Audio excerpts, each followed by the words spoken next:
네, 업무 지원도 마찬가지로 시스템 개요와 세부 업무로 나누어서 설명드리도록 하겠습니다.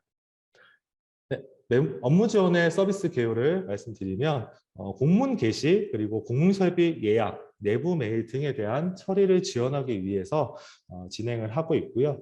특히 그 시도교육청에서는 공문서 감축에 대한 요구와 현재에 대한 실천들을 많이 강조하고 계시는 상황입니다. 그래서 지금은 서울시 교육청이 마더로 하시는 그 공문서 감축 추진위원회와 교육부 그리고 저희 캐리스가 계속적으로 업무 협의를 통해 가지고 그 공문서 감축에 좀 지연할 수 있는 부분들을 저희가 도출해서 찾고 있는 부분인데요. 결국 그 시도교육청별로 공문서 감축률을 확인하고자 할 때에는 공문서 게시를 얼마나 했느냐라는 퍼센테이지를 가지고 공문서 감축률을 따지는 것으로 알고 있습니다. 그래서 주로 공문 게시를 많이 하시는 시도의 경우에는 이 업무 지원에서 공문 게시에 대한 부분들을 많이 활용을 하시는 것으로 알고 있고요. 두 번째로 공유설비 예약에 대한 부분들은 그 해당 교육청 기관에 있는 설비들을 편하게 그 부서대 구성원들이 모두 공유해서 활용하실 수 있도록 하여 이 부분에 대한 사용자 만족률도 높은 것으로 저희가 판단하고 있습니다. 네, 그리고 코리아 공식자 통합 메일과 별도로 업무 관리는 내부에 별도의 메일을 가지고 있습니다. 그래서 시스템을 사용하고 계시는 분들끼리 메일을 송수신하셔가지고 잘 사용하고 계시는 또 중요한 기능 중에 하나가 될 수 있고요. 그 외에 지시사항과 훈시사항에 대한 내용들도 업무 지원에서 함께 다루고 있는 부분이다라고 보시면 되겠습니다. 네, 업무 지원에 대한 주요 기능 개선 내용에 대해서는 이제 표에 보시는 내용으로 보시면 되고요. 요즘에는 그 공유 설비 예약에 대한 부분들과 공고 관리에 대한 부분들을 많이 말씀을 하고 계셔서 저희가 10월 초나 중순 중에 3차 업무 협의체를 통해 가지고 시도교육청과 접수된 기능 개선 사항들을 통해 가지고 개선 여부를 적용할 수 있는 여지들을 지속적으로 검토하고 있는 상황이라고 보시면 되겠습니다. 네, 업무 지원에 대한 업무 처리 흐름도는 기능이 많기 때문에 그 흐름도가 세 장으로 나누어져 있습니다. 그래서 알림판, 그리고 지시사항에 대한 부분들이 있고요. 그리고 훈시사항에 대한 부분, 그 의회 요구에 대한 부분들도 확인하실 수가 있고, 마지막으로 홍보관리와 공유설비, 그리고 공고관리에 대한 각 조직 권한별 사용자들이 하실 수 있는 내용들을 확인하실 수가 있습니다. 네, 마찬가지로 메뉴 및 권한도 세 가지 페이지를 통해 가지고 해당 업무명에 해당한 권한을 참조하셔서 메뉴 사용에 참조하시면 좋겠습니다. 네, 메뉴 구성에 대해서 한번 살펴보시죠. 그 과제 관리 때 말씀드린 것처럼 그 업무 지원에 대한 내용들도 기능들이 많다 보니까 한 번에 보실 수 있도록 저희가 한번 메뉴를 정리해서 드렸다라고 보시면 되겠습니다. 자, 그러면 이제 한 개씩 세부 업무에 대해서 한번 살펴보도록 하겠습니다. 자, 먼저 첫 번째는 알림판에 대한 내용이고요. 그 게시판 관리부터 한번 살펴보도록 하겠습니다. 네, 업무 처리 흐름도는 이제 총괄 관리자들, 게시판 관리자들이 게시판 관리를 할 수 있고요. 그 사용자는 그거를 관리하는 구조입니다. 현재 그 게시판에 대한 그 시도 설정은 시도 교육청별 설정을 따라가게 되어 있고요. 그 설정들을 변경함에 따라서 일반 사용자들이 그 설정들에 영향을 받는다라고 보시면 되겠습니다. 게시판 등록 화면입니다. 그래서 일반 게시판에 대한 메뉴를 들어가셔서 이제 그 관리하실 수 있는 특정 권한에 있는 사용자들이 게시판 관리를 클릭을 하십니다. 그래서 그 게시판 목록에서 게시판 등록을 하셔서 그 게시판 관리에 대한 내용들을 입력하셔서 사용하실 수가 있는데요. 그 우측에 보시면 여기에서 사용할 수 있는 첨부 파일 용량은 첫 번째 시간에 말씀드렸던 시스템 환경 설정에 내부 첨부 파일 용량 제한 폭에 따라서 같이 맞춰서 돌아가기 때문에 그 용량을 늘리거나 줄임에 따라서 이 게시판에 올릴 수 있는 용량도 변경이 된다라고 참고하시면 되겠습니다. 네, 이어서 게시판을 개설하거나 개설 취소하실 수 있는 내용도 마찬가지로 게시판 관리 화면에서 확인하실 수 있다라고 참조하시면 되겠습니다. 그룹 게시판 등록도 마찬가지입니다. 그래서 게시판 관리에 들어가서 그룹 게시판 관리를 닫고 그 영역을 펼치고 그 신규를 통해 가지고 그 그룹 게시판을 개설하셔 가지고 그룹화 시키는 부분들 가능하십니다. 네, 작성된 그룹 게시판을 적용하거나 해제하는 화면도 동일한 게시판 목록 화면에서 기능을 통하여서 적용이나 적용 해제를 하실 수 있는 점을 참조하시면 되겠습니다. 자, 게시물 관리의 게시물 등록입니다. 그래서 일반 사용자도 가능하고요. 게시판 관리자도 가능합니다. 그래서 게시물 등록 버튼을 클릭하시고 해당 내용을 입력하신 후에 저장을 하시면 게시판 정보와 게시판 수정 내용들에 대한 기능들도 같이 확인을 하실 수가 있겠죠. 네, 일반 사용자의 경우에는 답글도 등록이 가능합니다. 그래서 그 게시물 클릭을 하셔가지고 게시물 정보 첫 번째 화면을 클릭하신 후에 답글 메뉴 클릭을 하셔서 답글 메뉴 작성 후 저장을 하시면 그 제목 목록에 그 내용들이 같이 확인이 가능하다라고 보시면 되겠습니다. 네, 댓글도 마찬가지로 그 일반 제목의 내용을 클릭을 하셔서 정보 화면 중간쯤에 보면 댓글에 입력을 하시고 저장을 하시면 그 하단에 내있는 내용처럼 댓글도 입력이 가능하십니다. 네, 공문 게시물에 대한 일괄 저장 부분입니다. 그 공문 게시판 내용에 들어가셔서 열람하고 싶은 내용들을 일괄로 선택을 하신 후에 일괄 열람 버튼을 클릭하시면 읽음 처리 상태가 변경이 되기 때문에 그렇게 참고하시면 되겠고요. 공문 게시물에 대한 열람 기관과 학교를 조회하실 수도 있습니다. 그 열람 기관에 대한 목록을 해당 아이콘을 클릭을 하시면 팝업 창에서 확인하실 수 있는 구조로 되어 있습니다. 네, 공문 게시물 관리에서 주제 영역을 일괄적으로 저장하실 수 있는 기능도 현재 제공하고 있습니다. 그 게시판에 나의 게시글 관리라는 버튼을 클릭하셔가지고 게시물 목록을 클릭하신 후에 주제 영역 일괄 저장을 클릭을 하시면 팝업 창에서 해당하는 주제 영역을 체크하신 후에 저장을 하시면 그 영역으로 일괄적으로 저장 처리가 되어 있습니다. 네, 공문 게시물 수정도 마찬가지로 그 주제 영역 일괄 저장 우측에 공문 게시물 정보 수정이라는 버튼을 클릭을 하셔서 내용 수정하신 후에 저장 버튼을 클릭하시면 게시물 수정도 가능하십니다. 자주 보는 게시물 관리라고 해서 제목을 클릭을 하시면 그 게시물 정보가 나오시죠. 그래서 거기에 나오는 게시물 등록을 클릭을 하시면 자주 보는 게시물로 같이 등록도 가능하십니다. 네, 두 번째로 지시사항에 대해서 알아보도록 하겠습니다. 네, 지시사항에 대해서는 기관 지시사항 담당자부터 지시자, 관리자, 부서 지시사항 담당자 및 이행 담당자로 나눠지게 됩니다. 그 다른 메뉴들 자체와 좀 다르게 일반 사용자가 그 관리자로 올라가는 그 하방 상향 구조가 아니라 지시자로부터 일반 사용자로 내려가는 하향 구조로 시스템이 진행이 된다고 보시면 되겠습니다. 그래서 지시사항 환경 설정을 처음에 관리자들이 설정을 하시게 됩니다. 지시 계기와 훈시 계기, 업무 연락에 대한 항목을 선택을 하시고 항목명을 입력을 하신 후에 저장을 하시면 환경 설정이 마무리가 됩니다. 그 이후에 두 번째로 보시면 그룹을 관리하실 수가 있습니다. 그래서 신규 버튼을 클릭하신 후에 지시 그룹을 등록할 내용들을 작성하시고 관리자와 이행부서를 체크하신 후에 저장 버튼을 클릭하시면 되겠습니다. 자, 이제 그룹을 등록했으면 지시사항을 등록하셔야 되겠죠. 그래서 지시사항 관리자는 기관 지시사항 메뉴에 들어가셔서 그 신규 버튼을 클릭을 하십니다. 그래서 그 팝업 창에서 보시면 표제부도 있고요. 이행부서와 이행 담당자, 그리고 첨부 파일을 넣으신 후에 지시 처리를 누르시면은 진행이 되시고요. 그 전에 저장 버튼을 먼저 클릭을 하시고 이렇게 업무가 진행되게 되어 있습니다.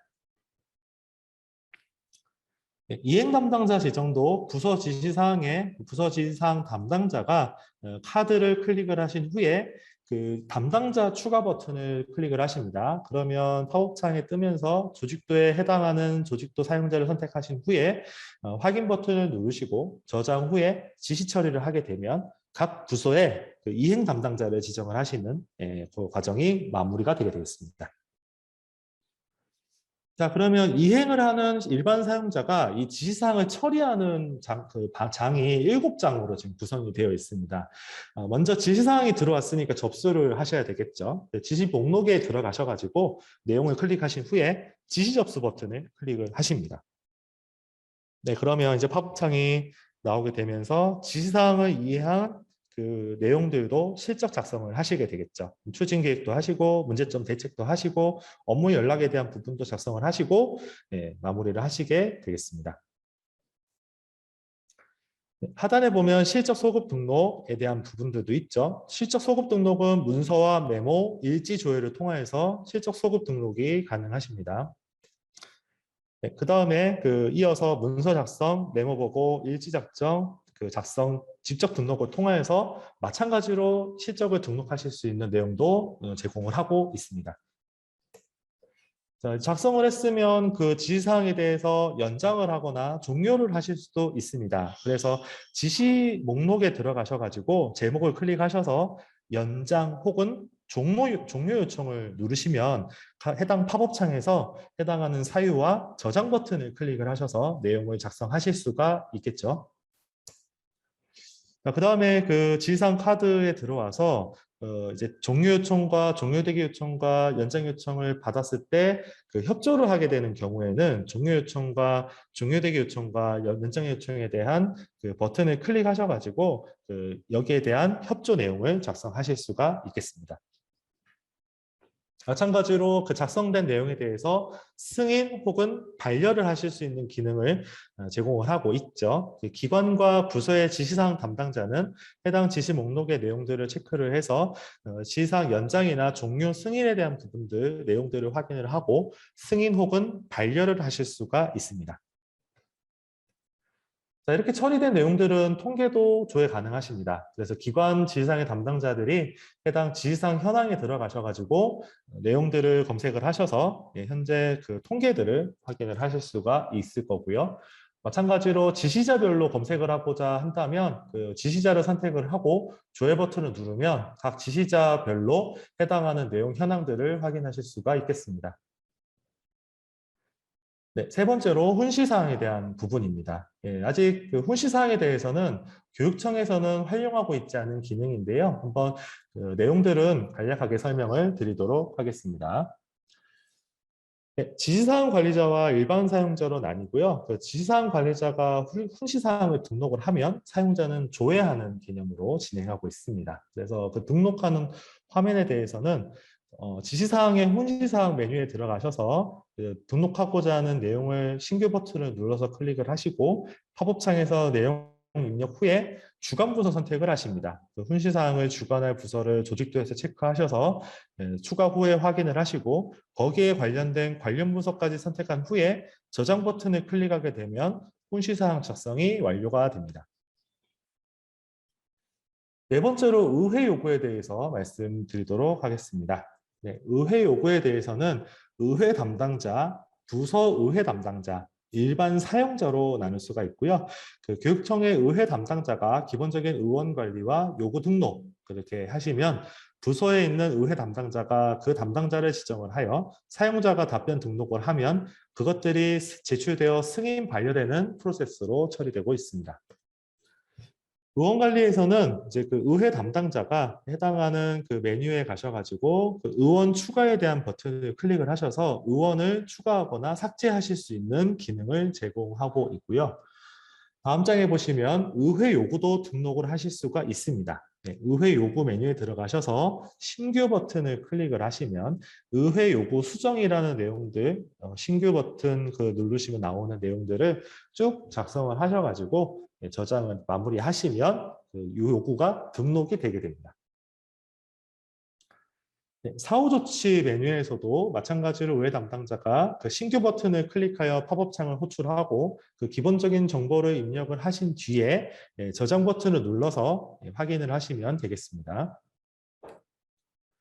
자, 이렇게 작성된 내용들을 부서 의회 담당자가 내용을 확인을 하겠죠. 그 질의 답변 관리라는 메뉴에 들어가셔서 그 미제출 탭을 클릭을 하실 후에 의회 요구에 대한 건을 선택을 하신 후에 담당자 지정에 대한 버튼을 클릭을 하십니다. 그러면 그 바탕화면 팝업 창에서 해당하는 관련자를 선택하신 후에 저장 버튼을 클릭을 하시면 그 사용자는 의회 담당자로 지정이 되게 되어 있습니다. 자, 그렇다면 그 답변을 등록할 이행 담당자로 지정된 사용자는 마찬가지로 미제출 탭에 그 요구 목록 체크를 선택을 하면 답변 등록 화면을 확인하실 수가 있고요. 거기에서 내용들 작성을 하고 첨부 파일들을 등록을 하셔서 메모 작성이나 문서 작성 버튼을 클릭을 해서 답변 완료 처리를 하실 수가 있겠습니다. 자, 그것들이 되어지면 부서의 의회 요구 담당자는 제출받은 그 내용들을 확인을 하셔서 제출을 하실 수가 있겠습니다. 그래서 그 질의답변 관리에 마찬가지로 미제출 탭을 누르신 후에 의회 요구에 대한 건을 선택을 하셔서 제출 버튼을 클릭을 하시면 이 제출 탭의 제출 완료 상태로 확인이 되시는 것을 보실 수가 있습니다. 네, 의회 요구 담당자는 이 제출된 내용들을 보고 승인 혹은 반려를 하실 수가 있겠습니다. 그래서 의회 요구에 대한 메뉴에 들어가셔서 목록에서 해당하는 제목을 클릭을 하시고 팝업창에서 질의 현황에 대해서 체크를 하신 후에 그 종료를 하시고 체크하고 반려 버튼을 누르면 반려가 되는 그런 부분으로 보시면 되겠습니다. 승인도 그렇게 처리하시면 되겠죠. 의회 요구 통계 현황도 마찬가지로 의회 담당자가 해당하는 그 조건들을 입력을 한 후에 조회를 하면 그 뷰어 화면에서 의회 요구 현황 내용들을 확인을 하실 수가 있겠습니다. 다섯 번째로 홍보 관리에 대해서 한번 알아보도록 하겠습니다. 홍보 관리는 홍보 담당자와 일반 사용자로 나누어지고요. 그 홍보 담당자가 기본적인 환경 설정을 하고 서식이나 이런 것들을 등록을 하면 사용자가 그걸 가지고 홍보 요청 후에 접수받아서 홍보 처리를 하는 절차로 진행하게 되어 있습니다. 처음에 홍보 담당자는 그 홍보 매체나 이런 것들을 등록하기 위해서 환경 설정을 진행을 하십니다. 그래서 홍보 접수의 환경 설정 버튼을 클릭을 하시고 홍보 매체 탭을 클릭을 하신 후에 신규 버튼을 눌러서 내용을 작성하신 후 저장 버튼을 클릭하셔서 홍보 매체 등록을 마무리를 하시죠. 그 이후에 등록하는 유형 절차도 마찬가지로 홍보 유형 탭에서 동일한 절차를 거쳐서 등록을 하시면 되겠습니다. 네, 서식은 홍보 서식 버튼을 클릭을 하셔서 나타나는 팝업 창에서 파일 추가 버튼을 클릭을 하셔서 해당하는 홍보 서식 파일을 등록하신 후에 저장을 하시면 그 절차가 마무리가 되겠습니다. 결제 유형에 대한 부분은 그 결제 유형을 문서 결제와 메모 보고, 아니면 문서 결제와 메모 보고 모두를 선택하실 수 있도록 환경 설정에서 선택을 하실 수가 있겠습니다. 자, 이렇게 해서 환경 설정이 되어지면 일반 사용자는 홍보 요청을 등록을 하실 수가 있습니다. 그 홍보 요청 메뉴에서 사용자가 신규 버튼을 클릭을 하면 나타나는 팝업창 내용의 정보들을 입력을 하시고 저장 후에 메모 작성이나 문서 작성 버튼을 클릭을 하셔서 접수 요청을 하실 수가 있겠습니다. 여기에서 나오는 4번의 메모 작성과 문서 작성 내용은 그 앞에서 확인하셨던 이 홍보 관리 환경 설정에서 문서 결제 메모 보고 아니면 문서 결제나 메모 보고 두 개를 표시할 수 있는 내용들을 체크를 하면 이 4번 내용에서 환경 설정에서 체크한 내용들이 확인이 되신다라고 참고하시면 되겠습니다. 네, 접수된 내용들을 가지고 이제 접수를 하거나 반려를 하실 수가 있겠습니다. 접수를 한다고 하면 홍보 요청 목록에서 제목을 클릭하신 후에 접수 버튼을 클릭해서 저장 후에 접수할 수 있고요. 반려를 하고자 했을 경우에는 반려 버튼을 누르시고 사유 입력 후에 저장을 하시면 반려 처리가 마무리가 되신다라고 보시면 되겠습니다. 네, 그래서 접수 취소에 대한 부분도 그 해당한 홍보 요청을 접수 취소 처리를 하시는 부분인데, 그래서 제목 클릭 후 접수 취소를 하셔가지고 취소를 마무리를 하실 수가 있겠습니다. 네, 홍보 처리에 대한 부분들은 그 요청에 대한 제목을 클릭을 하셔서 그 내용들 매체에 입력하신 후에 홍보 결과 내용을 파일 추가하셔서 입력하시고 저장 후에 처리 완료 버튼을 클릭을 하시면 되겠습니다. 네, 통계 현황에 대한 것들도 마찬가지로 그 조회 구분 선택하시고 조회하셔서 활용하실 수가 있겠죠. 네, 공유설비 예약에 대해서 말씀드리도록 하겠습니다. 네, 공유설비 예약은 기간 공유설비 담당자와 공유설비 담당자 및 부담당자, 일반 사용자로 나누어서 진행하실 수가 있겠습니다. 자, 공유설비 예약 화면에서 그 설비 등록 버튼을 클릭하시고 내용들을 입력하신 후에 분류 관리를 클릭하셔서 이 공유설비가 분류될 항목을 체크하신 후에 저장 후 진행하실 수가 있겠습니다. 설비 유형의 일반인 경우에서는 그 배차 추가 항목을 입력하실 수가 없다라고 저희가 팁에 명시를 해드렸고요. 그 주의사항의 1, 2, 3번에 대해서도 한번 참고해서 확인하시면 좋겠습니다. 네, 배차인 경우에는 그 설비 유형을 배차로 선택하셔서 진행을 하는데 마찬가지로 주의사항을 유의하셔서 그 공유설비 관리 화면에 작성을 마무리하시면 되겠습니다. 예, 설비 예약 신청 화면입니다. 일반 사용자가 그 예약 신청 버튼을 누르셔가지고 예약 설비를 확인을 하셔서 선택을 하시고 내용들 입력하신 후에 예약 신청 버튼을 누르시면 일단 신청이 되어지는 구조로 되어 있습니다. 그렇다면 이 설비를 예약한 예약 현황도 조회하셔서 어느 날짜에 어떤 설비가 예약이 되어 있는지를 확인하실 수가 있겠죠. 일정별로 확인할 때도 마찬가지고요. 나의 예약 확인을 누르셔서 내가 예약한 현황도 확인하거나 예약을 취소하실 수가 있습니다. 네, 공유설비 승인에 대한 부분들은 공유설비 예약 메뉴 들어가셔서 담당자와 부담당자가 신청된 설비에 대한 승인이나 반려 처리를 하실 수 있다라고 확인을 하시면 되겠습니다. 네, 공고관리에 대한 부분입니다. 네, 공고관리는 시도총괄 관리자부터 공고 담당자, 일반 사용자로 나누어져서 등록된 공고 구분을 통해서 그 공고를 등록하고 승인을 관리하는 부분으로 나눠질 수가 있겠습니다. 공고 구분 등록에 대한 부분입니다. 총괄 관리자가 설정을 하게 되어 있고요. 그 공고 구분 등록 메뉴를 클릭하셔서 해당하는 팝업창에 공고 구분명을 입력하시고 저장을 하신 후에 4번부터 8번까지의 내용들을 참고하셔서 내용을 확인하시면 되겠습니다. 자, 공고대장을 신설하는 경우에는 공고대장 신설 화면에서 기관 관리자가 신규 버튼을 클릭하신 후에 대장을 입력하신 후 저장을 하시면 그 공고대장 서식이 이제 신설이 되겠죠.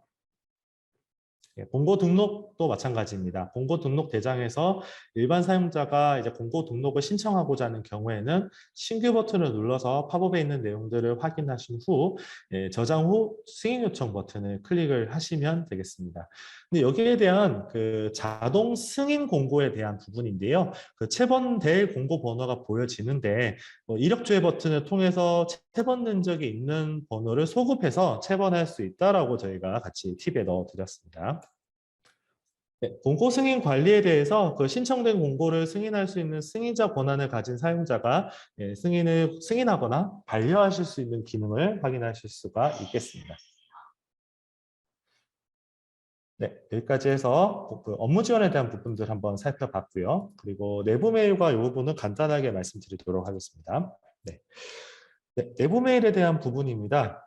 시스템 개요와 세부 업무에 대해서 확인하실 수가 있는데요. 내부 메일에 대한 개요에 대한 것들은 말씀드린 부분들대로 시도교육청 정책에 따라서 용량을 설정하고 수신자 수도 시도교육청 정책에 따라서 자유롭게 설정하셔서 활용하시면 되겠습니다. 근데 여기에서는 그 메일이다 보니까 약간 공식자 통합 메일하고 혼동돼서 사용하시는 부분들이 있으신 것 같습니다. 근데 여기에서는 가장 큰 게 뭐냐면 그 일반 사용자가 수신된 메일함을 조회하실 수가 있는데요. 그 메일이 받은 메일함에 들어와서 해당한 며칠 이후에는 그 메일이 삭제가 되는 환경 설정에 그 기능이 있습니다. 그래서 그 며칠 지나서 메일이 날아갔다고 하시는데 그 환경 설정을 잘 보시고 해당하는 권한에 따라서 설정을 잘 하셔야 되는 부분들 말씀을 드리겠습니다. 네. 첫 번째로 환경 설정에 대한 부분입니다. 앞서 말씀드렸듯이 운영 설정이나 금칙어, 사용자를 관리할 수가 있습니다. 발신 제한 사용자 관리에 대한 부분들은 아무래도 17개 교육청 안에 모든 교육청 산하의 사용자들을 입력해서 사용하실 수가 있는데요. 아무래도 시스템을 사용하는 상황이나 내용들이 다르다 보니까 부고를 보낸다거나 특정한 사적인 내용들을 보내게 된다면 특정 관리자가 사용자를 발신을 제한하실 수 있도록 하는 내용들도 넣었고요. 금칙어를 통해서 관리하실 수 있는 기능도 현재 제공 중에 있다는 부분 말씀드리겠습니다. 네, 그래서 내부 메일 환경 설정에서 아래와 같은 환경 설정들을 쭉 진행을 하는데요. 거기에 대해서 내부 메일 사용량에 대한 부분들하고 첨부 파일 용량, 그리고 수발신 메일함에 대한 보관 일수, 이 부분이 모두 초과가 될 경우에는 데이터가 삭제되기 때문에 복구가 불가하다는 점을 참고하셔서 데이터 백업에 특별히 유의하시는 것이 좀 중요하다고 보실 수가 있겠습니다. 네, 말씀드린 발신 제한 사용자 관리에 대한 화면이 되겠고요. 그리고 금칙어 관리도 아래 화면에서 진행하실 수가 있겠습니다. 내부 메일 설정에 대한 부분이고요. 일반 사용자가 설정하고 서명에 대한 부분들을 아래 화면에서 확인하실 수가 있습니다. 그래서 시도교육청 사용자가 관리자죠. 그분들이 기본적으로 설정한 관리자 권한 내에서 사용자가 줄이거나 조금 더 조정해서 관련 설정들을 진행하실 수 있다는 점 말씀을 드리겠습니다. 네, 기본적으로 들어가는 서명도 4가지를 사용하고 있고요. 기본 서명 사용 체크를 하시면 해당한 기본 서명 체크된 내용들이 디폴트로 들어가게 되어 있습니다. 네, 메일 작성입니다. 메일 작성하는 부분들은 팝업창에서 수신자 참조자와 숨은 참조자를 넣어서 진행을 하시면 되고요. 같이 말씀드리는 이 첨부 파일에 대한 용량은 시도별로 설정이 가능하다는 점 다시 한번 말씀드리겠습니다. 개인과 조직도 사용자 그룹을 통해서 수신자를 검색하셔서 진행하시면 되겠고요. 혹시 사용자 그룹을 통해서 진행할 경우에는 업무에 영향을 혹시 줄 수 있기 때문에 업무 시간이 지나서 발송하시는 것을 추천드립니다. 발송 옵션에 대해서는 보안 메일, 긴급 메일, 저장, 그리고 개별 발송과 예약 발송 기능들을 제공하고 있고요. 팁에 보시면 긴급과 보안에 대한 아이콘을 확인하실 수가 있겠습니다.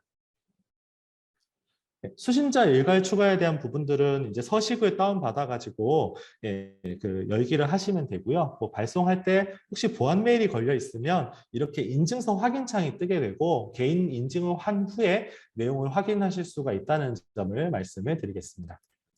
긴급 메일인 경우에는 앞에 초록색 느낌표가 떠 있어서 이 메일이 긴급이다라고 표시를 하고 있는 상황입니다. 메일함 조회에 대한 부분입니다. 메일함을 관리하고 이제 수신 메일함 등에 대한 내용들인데요. 처음에 관리를 하게 되면 이렇게 내부 메일 사용량을 말씀드리고 각 메일함별로 사용하고 있는 용량과 개인 메일함에 대한 내용들을 확인하실 수가 있겠습니다. 미안긴 수신 메일함이 있습니다. 확인하지 않은 메일들만 나눠서 확인하실 수 있는 기능이 되겠고요. 여기에 대한 세부 기능들은 자료를 참조해 주시길 바라겠습니다. 수신 메일함도 동일합니다. 수신 메일함에서 체크하면 팝업을 통해서 메일 내용을 확인하실 수가 있겠고요. 발신 메일함도 동일하게 내용을 확인하실 수가 있고 개인 메일함에서도 내가 개인적으로 저장한 메일의 폴더에 대한 내용을 눌러서 내용들을 확인하실 수가 있습니다. 차단한 내용들은 금치거나 이런 부분들에 걸려서 차단 메일함에 들어가 있기 때문에 혹시 중요한 내용들 삭제가 하지 않도록 하게 된다면 개인 메일함으로 내용을 옮겨서 저장하시면 되겠습니다. 휴지통은 해당한 일정 사용 기간까지는 메일함에 있던 내용들이 저장이 되고 특정 기간이 지나면 휴지통에서도 삭제가 되기 때문에 복구 관련해서는 특별히 유념하셔서 내용을 참고하시면 좋겠습니다.